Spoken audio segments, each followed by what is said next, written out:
नमस्कार, आप देख रहे हैं जॉन टीवी और मैं आपके साथ आकांक्षा पारिक। खबरों की शुरुआत से पहले एक नजर हेडलाइंस पर।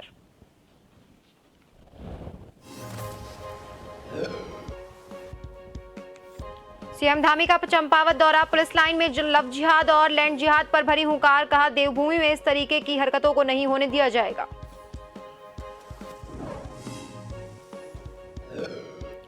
हरिद्वार में बिना अनुमति सरकारी भवन में चल रहा है एनजीओ, मेयर अनीता शर्मा ने व्यक्त की कड़ी नाराजगी। नगर मुख्य आयुक्त पर मनमर्जी से काम करने का लगाया आरोप।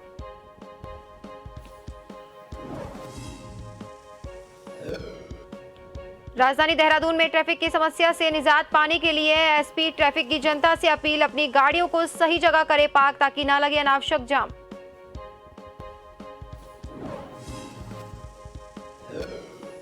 मसूरी माल रोड में फैली अव्यवस्थाओं पर व्यापारियों में रोष, प्रशासन पर मसूरी की अनदेखी का आरोप, कहा धीमी गति से हो रहे कार्यों से प्रभावित हो रहा पर्यटक सीजन।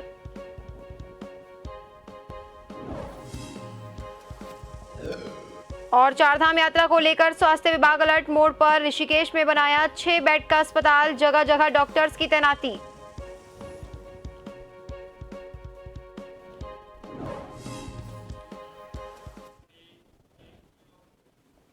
और अब खबरें विस्तार से। मुख्यमंत्री पुष्कर सिंह धामी ने आज पुलिस लाइन में लव जिहाद और लैंड जिहाद को लेकर आयोजित कार्यक्रम में हुंकार भरी। उन्होंने कहा कि देवभूमि में इस तरीके की हरकतों को होने नहीं दिया जाएगा। लव जिहाद और लैंड जिहाद की जो भी कोशिश करेगा उसके खिलाफ सख्त से सख्त कार्रवाई अमल में लाई जाएगी। मुख्यमंत्री ने कहा कि इस तरह के कार्यक्रम अभिनंदन के लिए जरूर होते हैं, लेकिन जिम्मेदारी का एहसास कराते हैं। उन्होंने कहा कि समान नागरिक संहिता के लिए जल्द ही ड्राफ्ट तैयार होने वाला है। जून तक कमेटी इस ड्राफ्ट को सरकार को उपलब्ध करा देगी। इसके बाद उत्तराखंड पहला ऐसा राज्य होगा जहां समान नागरिक संहिता लागू होगा। उन्होंने कहा कि हम देश का सबसे कड़क धर्मांतरण कानून लेकर आए हैं। जिस तरीके से बिना बम गोला बारूद के धर्मांतरण को फैलाया जा रहा था वो गंभीर था, ये बहुत बड़ा षड्यंत्र था।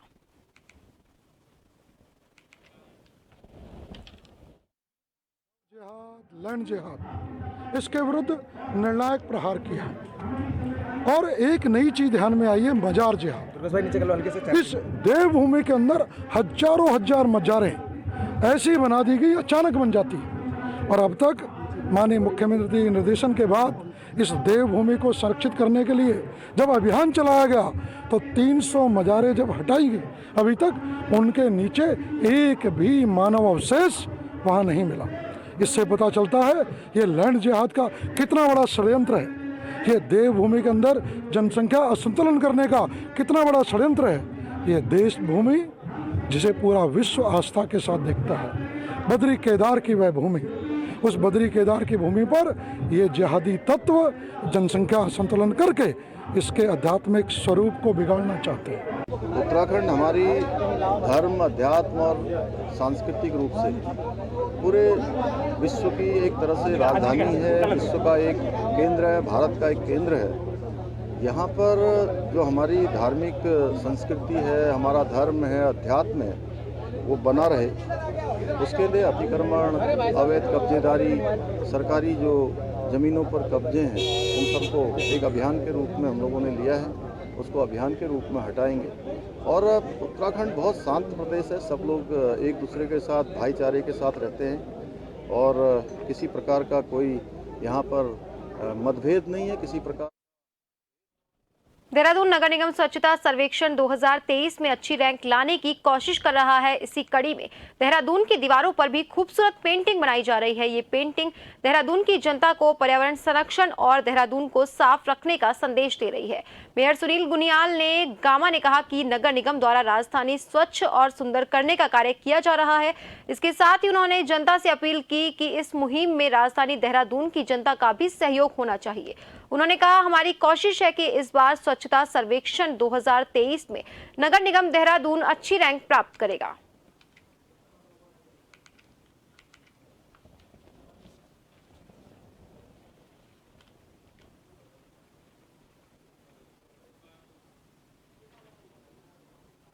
लगातार हम अभियान भी चलाते हैं, लगातार जनता से भी अनुरोध करते हैं और स्वच्छता के लिए हमने 1 अक्टूबर से हर वार्ड में 3 घंटे का एक अभियान चलाते हैं। शुक्र, शनि, इतवार 3 दिन जो है मैं स्वयं भी जाता हूँ, हमारी नगर निगम की टीम होती है, पार्षद होते हैं, वहाँ के जो सोसाइटी के लोग हैं, क्षेत्र के लोग हैं, वो सभी लोग होते हैं। और उस अभियान को चलाने का उद्देश्य है कि सभी लोग जो है स्वच्छता के प्रति वो ये ना समझे कि ये सिर्फ निगम की जिम्मेदारी है, वो ये समझें कि हम सबकी सामूहिक जिम्मेदारी है। जिस दिन ये जनता समझ लेगी कि हम सबकी सामूहिक जिम्मेदारी है, तो निश्चित रूप से आज देहरादून के स्वच्छता के मामले में स्वच्छता के जो परिणाम आ रहे हैं उसमें देहरादून का लगातार सुधार हो रहा है। और इस वर्ष भी हमारा प्रयास है कि स्वच्छता की जो रैंकिंग है देहरादून की 50 से नीचे हमारी रैंकिंग है। और देहरादून के लोगों ने अभी जो हमने 50 किलोमीटर की मानव श्रृंखला बनाई थी उसमें भी 1,28,000 लोगों ने जो है संकल्प लिया था कि हम देहरादून में जो है प्लास्टिक का प्रयोग नहीं करेंगे। जिलाधिकारी देहरादून के निर्देशन पर अपर जिलाधिकारी वित्त और राजस्व रामजी शरण शर्मा ने रजिस्ट्री ऑफिस का औचक निरीक्षण किया। निरीक्षण के दौरान अपर जिलाधिकारी ने सब रजिस्ट्रार कार्यालय में चल रहे रजिस्ट्री कार्यों का अवलोकन किया, साथ ही निर्देशित किया कि लंबित प्रकरणों को शीघ्र पूर्ण कर लिया जाए। उन्होंने निर्देश दिए कि रजिस्ट्री के दौरान अभिलेखों के साथ खतौनी लगाने और इंडेक्स ऑनलाइन करने के निर्देश दिए। इस दौरान अपर जिलाधिकारी वित्त और राजस्व ने रिकॉर्ड रूम का भी निरीक्षण किया। रिकॉर्ड रूम में संग्रहित अभिलेखों के संबंध में जानकारी प्राप्त की गई, जिस पर बताया गया कि रिकॉर्ड रूम में साल 1958 से अभिलेख है और सहारनपुर से भी अभिलेख प्राप्त हुए हैं।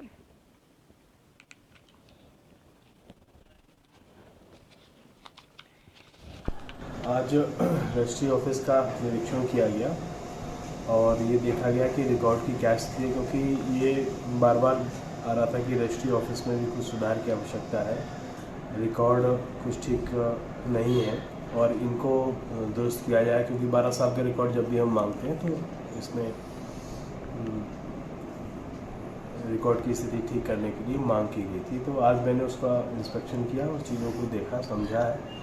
हम लगातार रिकॉर्ड को मेंटेन कर रहे हैं और जो बहुत पुराना रिकॉर्ड है, क्योंकि रिकॉर्ड रखने की अब जगह नहीं बची है, तो उसको हम आर्काइव में भेजेंगे। जहाँ तक जो नई व्यवस्था का प्रश्न है उसमें जो अपलोड करने में समस्याएं आ रही थी वो हमने दूर कर दी हैं, उनको अब मैंडेटरी नहीं रखा गया है। बाकी अब पहले की तरह सारी व्यवस्थाएं चलने लगी हैं। जो 12 साल का रिकॉर्ड है पहले। बेंगलौर में प्रधानमंत्री आवास योजना के तहत मिलने वाले मकानों को जल्द तैयार करने की प्रक्रिया शुरू हो चुकी है। वहीं देहरादून से भी अधिकारी मौके पर पहुंचकर लोगों के सत्यापन करने की तैयारी में जुट गए हैं। प्रधानमंत्री आवास योजना को तैयार करने वाली कंपनी के चेयरमैन के मुताबिक जून 2024 तक सभी लाभार्थियों को उनके आवास की चाबी सौंप दी जाएगी। अधिकारियों के मुताबिक ये कार्य अभी 1-2 दिन तक लगातार जारी रहेगा ताकि सभी लोगों को उसका लाभ मिल सके।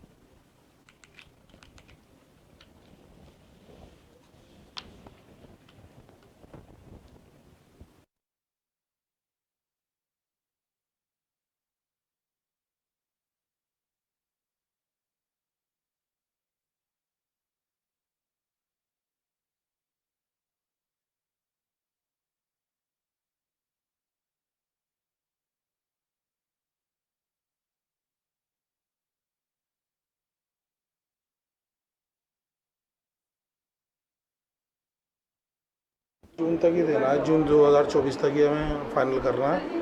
और सत्यापन जो फार्म भरे गए थे लाभार्थियों के, उनके लिए देहरादून से नामित अधिकारी आ रखे हैं, ये सत्यापन कर रहे हैं इनके कि ये लोग जो जिन्होंने फार्म भरे थे ये इसके पात्र हैं या नहीं है।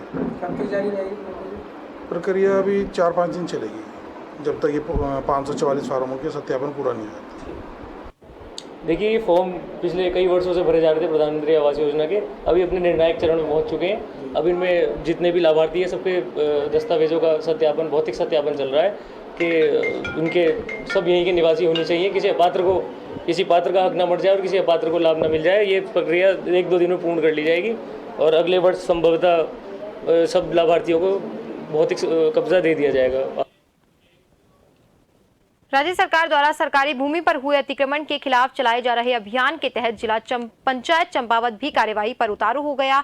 जिला पंचायत अध्यक्ष चंपावत ज्योति राय ने जानकारी देते हुए बताया कि जिले के लोहाघाट, चंपावत, टनकपुर और बनवसा में कई लोगों के द्वारा बरसों से जिला पंचायत की भूमि में अवैध अतिक्रमण किया हुआ है। उन्होंने कहा, अतिक्रमणकारियों को पूर्व में कई बार अतिक्रमण को हटाने के लिए भी नोटिस दिए गए, लेकिन उनके द्वारा अतिक्रमण नहीं हटाया गया। जिला पंचायत अध्यक्ष ने कहा, मुख्यमंत्री महामंत्री और डीएम चंपावत के द्वारा सरकारी भूमि से 1 हफ्ते के भीतर सरकारी भूमि से अतिक्रमण हटाने के निर्देश के बाद जिला पंचायत अब लोहाघाट, चंपावत, टनकपुर और बनबसा में अपनी भूमि पर हुए अतिक्रमण को जेसीबी की सहायता से ध्वस्त करेगा।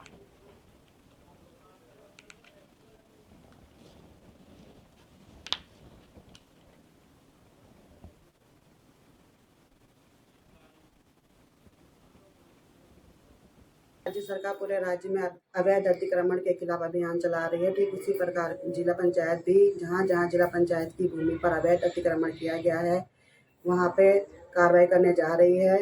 विगत समय से कुछ लोगों द्वारा जिला पंचायत की भूमि पर अवैध अतिक्रमण किया गया है। कुछ लोगों को जिनके नाम पर दुकान आवंटित हैं उनके द्वारा स्वयं रोजगार न करके दूसरों को 4-5 हज़ार में दुकानें दी गई हैं। उसके खिलाफ भी इसमें सख्त कार्रवाई की जाएगी और जहां जहां जिला पंचायत की भूमि में अवैध अतिक्रमण है, भवन बनाए गए हैं, उन्हें ध्वस्त करने का कार्य हम जारी कर रहे हैं। लक्सर के पुरकाजी मार्ग पर लंबे समय से धरना प्रदर्शन पर अड़े एक निजी औद्योगिक संस्थान से वीएसएस प्राप्त पूर्व कर्मचारियों को जनप्रतिनिधियों का भी समर्थन मिल रहा है। दरअसल खानपुर के ब्लॉक प्रमुख मनीष चौधरी पुरकाजी मार्ग पर स्थित लक्सर की एक निजी फैक्ट्री के पूर्व कर्मचारियों के धरना स्थल पर उन्हें समर्थन देने के लिए पहुंचे। इस दौरान उन्होंने कहा कि हम चाहते हैं कि प्रबंधन द्वारा वर्तमान में औद्योगिक संस्थान का विस्तार किया जा रहा है। ऐसे में क्षेत्र के अनुभवशाली पूर्व कर्मचारियों को ही रखा जाना चाहिए ताकि औद्योगिक संस्थान को इनके अनुभव और पूर्व कर्मचारियों को रोजगार की दिशा में मजबूत किया जा सके।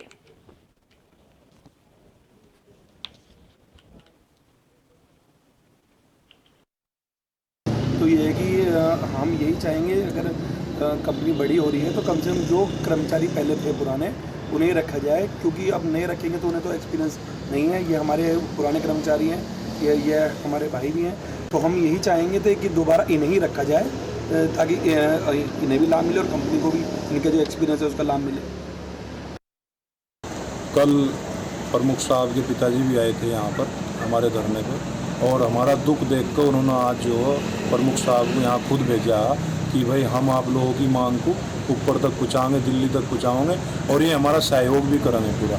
और इनका कहना आपको सब कुछ इन्होंने बता दिया कि पहला अधिकार भी हमारा ही बनता है इस कंपनी में, क्योंकि हमने भी इस कंपनी को 8-9 साल दिया, खून पसीने से खड़ा किया इस कंपनी को, तो ये भूल नहीं सकते हमारा खून पसीना। हम जो पीछे नहीं हटेंगे और हम चाहते हैं कि प्रमुख साहब के माध्यम से ही हमारा काम बने और हम दोबारा फिर फैक्ट्री में नौकरी करें। उम्मीद रखते हैं, हमें पूरी उम्मीद है, 100% उम्मीद है कि हमारे अपनी बातों को खरा उतरेंगे, क्योंकि युवा और क्षेत्र में काम भी बहुत बढ़िया तरीके से कर। लक्सर नगर कस्बे में कोतवाली पुलिस द्वारा अमरजीत सिंह के नेतृत्व में अन्य पुलिस चौकी प्रभारियों द्वारा अतिरिक्त पुलिस बल के साथ किराएदारों के सत्यापन हेतु एक विशेष अभियान छेड़ दिया गया। लक्सर कोतवाल अमरजीत सिंह के मुताबिक वरिष्ठ पुलिस अधीक्षक अजय सिंह द्वारा विशेष निर्देशों के उपरांत इस कार्यवाही की शुरुआत की गई है। वहीं वरिष्ठ पुलिस अधीक्षक द्वारा जारी निर्देशों के अनुपालन में भारी पुलिस बल के साथ किराएदारों के सत्यापन अभियान को विशेष रूप से युद्ध स्तर पर अंजाम दिया जा रहा। इतना ही नहीं बल्कि किराएदारों और मकान मालिकों द्वारा अनियमितताएं पाए जाने पर मौके पर ही कम से कम 10,000 रुपए का चालान भी मौके पर ही किया जा रहा है। लक्सर कोतवाल अमरजीत सिंह के मुताबिक आज सुबह 9 बजे तक 20 चालान काटकर आरोपियों को आर्थिक दंड दिया जा चुका है। वहीं पुलिस के मुताबिक इस अभियान को नगर क्षेत्र में निरंतर आगे भी ऐसे ही जारी रखा जाएगा।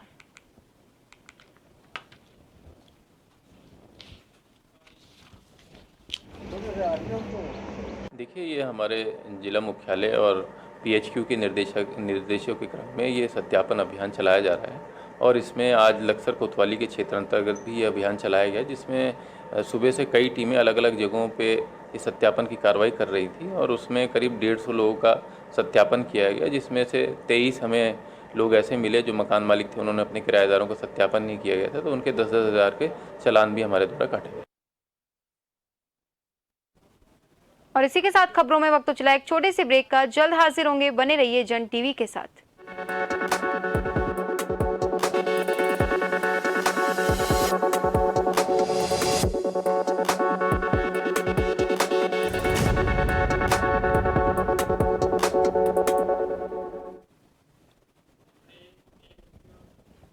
अग्निशमन विभाग और दुग्ध संघ कर्मियों ने संयुक्त रूप से नैनीताल दुग्ध संघ लालकुआं में मॉक ड्रिल किया। इस दौरान आग को कैसे बुझाना है, इसको लेकर अग्निशमन विभाग के अधिकारियों द्वारा दुग्ध संकर्मियों को ट्रेनिंग भी दी गई। आपको बता दें, फायर सीजन में आग लगाने की घटनाओं पर रोक लगाने हेतु अग्निशमन विभाग पूरी तरह से मुस्तैद है और सरकारी संस्थानों विद्यालयों में जाकर मॉक ड्रिल के तहत लोगों को ट्रेनिंग दी जा रही है। इसी कड़ी में नैनीताल दुग्ध संघ लालकुआ में अग्निशमन विभाग के अधिकारियों द्वारा दुग्ध संकर्मियों को आग बुझाने की ट्रेनिंग दी। इस मौके पर मुख्य अग्निशमन अधिकारी संजीव कुमार ने बताया कि फायर सीजन को लेकर विभाग अलर्ट मोड पर है और जगह जगह जाकर लोगों को आग बुझाने के तरीके बताए जा रहे हैं।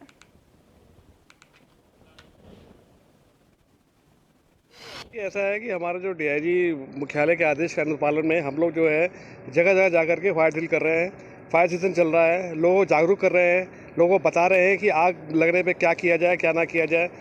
उसी प्रोग्राम के अंडर में आज हम लोग यहाँ पे इधर हम लोग आए थे। हमने थोड़ा सा पब्लिक को जागरूक करने के मतलब से यहाँ के लोगों को, स्टाफ को थोड़ा बताया कि आग कैसे लगती है, आग को कैसे बुझाना चाहिए। और हमने छोटा सा एक मॉडल भी किया यहाँ पे, इन केस ऑफ इमरजेंसी कभी अमोनिया गैस में लीकेज हो जाए तो उसको किस तरह से ऊपर से नीचे लाया जाए। और बाकी हमने आग ये लगा करके बाकायदा सिलेंडर चला के बताया कि सिलेंडर जो होता है हमारा फायर एक्सटिंग्विशर, उसको कैसे इस्तेमाल किया जाता है।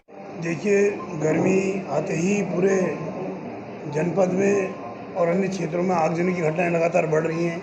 अभी मैं हल्दूचौड़ क्षेत्र में कल रात एक आगजनी हुई, उसमें एक पशु मर गया है और 2-3 पशु घायल हुए, उनका भूसा इत्यादि जला है। वहाँ से आया तो उसके बाद मुझे पता चला कि हमारे सीओ साहब जो अग्निशमन को देखते हैं, संजीव कुमार जी, उनकी टीम नैनीताल दुग्ध संघ में आकर के हमारे कर्मचारियों को प्रशिक्षित ही नहीं कर रही, बल्कि आपदा में या अमोनिया रिसाव में या कोई बड़ी आगजनी में हम कैसे उससे निजात पा सकते हैं। जोशीमठ नगर में बृहस्पतिवार देर शाम एक बार फिर भूतसाव आपदा प्रभावितों ने जोशीमठ संघर्ष समिति के बैनर तले अतुल सती की अगुवाई में सरकार के खिलाफ वादा खिलाफी का आरोप लगाते हुए जोरदार मशाल जुलूस निकालकर आक्रोश जाहिर किया। जोशीमठ नगर में आपदा प्रभावितों ने सरकार के खिलाफ जमकर नारेबाजी की।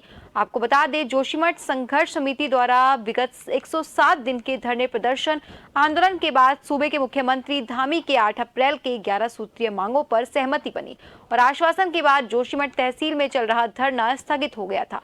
लेकिन 20 दिन का समय बीतने पर भी सरकार द्वारा आपदा प्रभावितों के लिए कोई जमीनी कार्य 11 सूत्रीय मांगों पर नहीं हुआ, जिसको लेकर फिर से आपदा प्रभावितों ने सरकार के खिलाफ आर पार की लड़ाई शुरू कर दी है।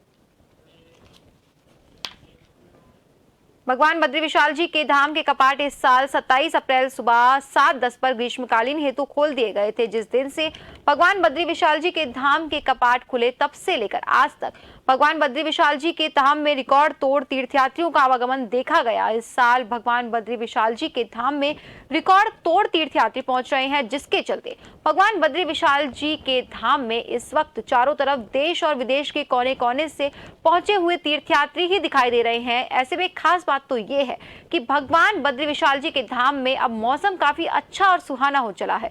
चटक धूप खिली हुई है, जिस कारण नारायण धाम में आजकल माहौल कुछ अलग ही बना हुआ है।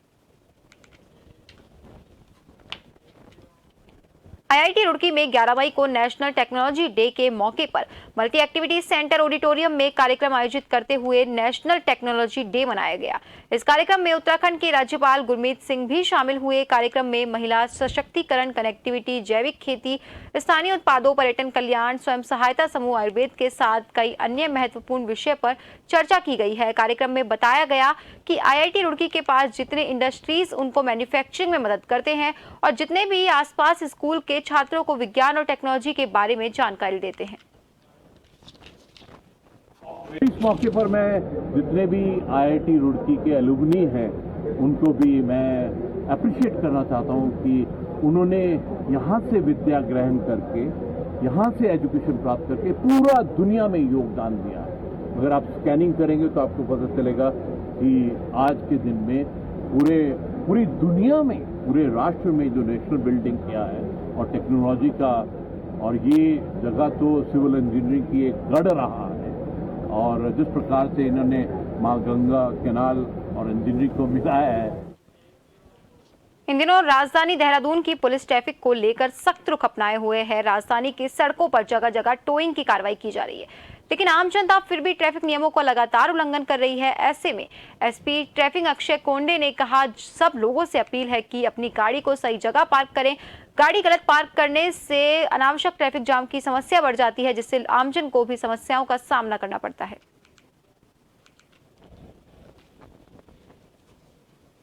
देहरादून ट्रैफिक पुलिस बहुत मेहनत करती है। लगभग 12-12, 14-14 घंटे की ड्यूटी में ट्रैफिक पुलिस काम करती है। जो हमारे क्वालिटी एस्पेक्ट्स है या क्वालिटी चालान्स है, जैसे नो पार्किंग, गाड़ी रोड पर खड़ी ना हो, ड्रिंक एंड ड्राइव ना करे, मैं सबसे अनुरोध करूंगा कि इस तरीके से ड्राइविंग हो या इस तरीके से बिहेवियर हो जिससे ट्रैफिक का फैसिलिटेशन ज़्यादा हो। आप लेफ्ट टर्न ब्लॉक ना करें।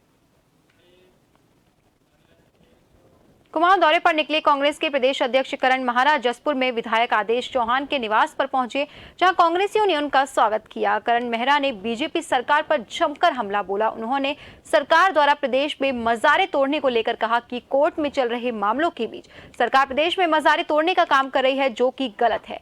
वहीं उन्होंने निकाय चुनाव में कांग्रेस की मजबूती के लिए कहा कि कांग्रेस ने प्रदेश में सर्वेक्षण के पर्यवेक्षक नियुक्त किए हैं और पार्टी प्रदेश भर में भी सर्वे करवा रही है। अब मोदी मैजिक खत्म हो चुका है, जिसका उदाहरण कर्नाटक का चुनाव है।